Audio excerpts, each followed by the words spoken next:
You are listening to the Archives of Darkness, where the shadows of history whisper their secrets.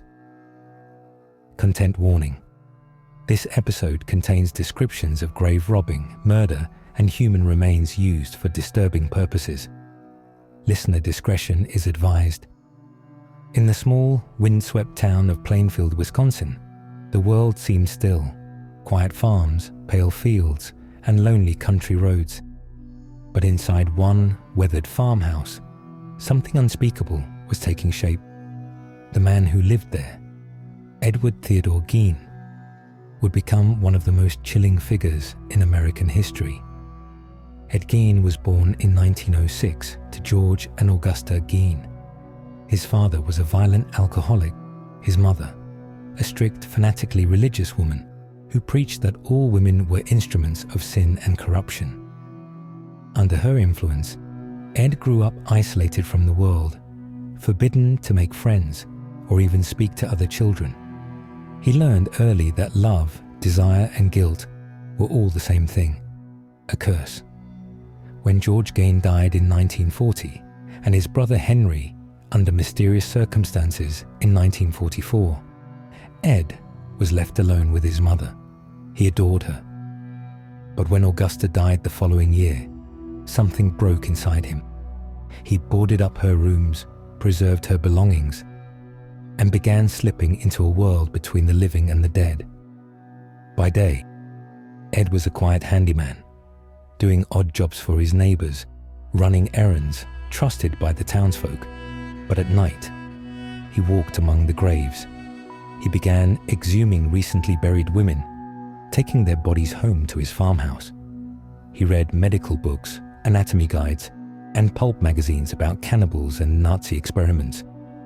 The line between curiosity and compulsion dissolved. Gein began creating, or perhaps reassembling, things from the remains he gathered.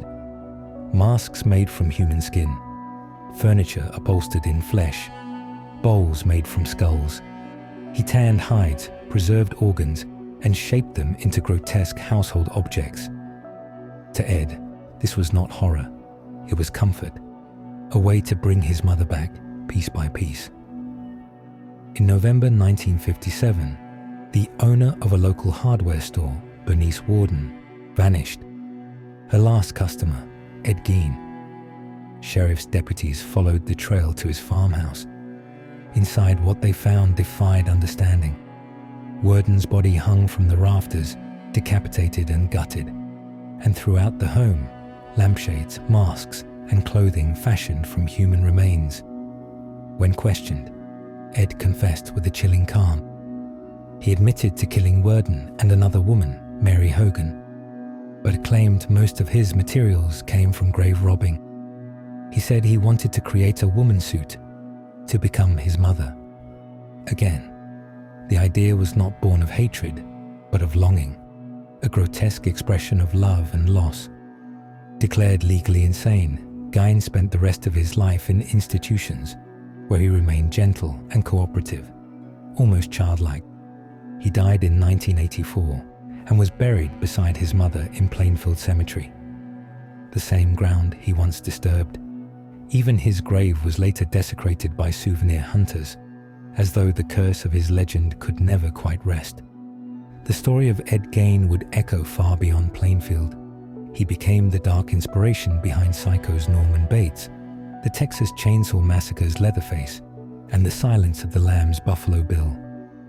But beneath the sensationalism lies something more haunting, a portrait of isolation, grief, and the human mind turned inward until it devours itself. You've been listening to The Archives of Darkness. Next time, we move from rural Wisconsin to the bustling streets of Boston. A killer who stalked women in their own homes.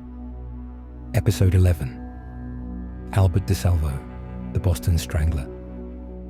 If you're drawn to the hidden corners of history, subscribe now and follow The Archives of Darkness wherever you listen.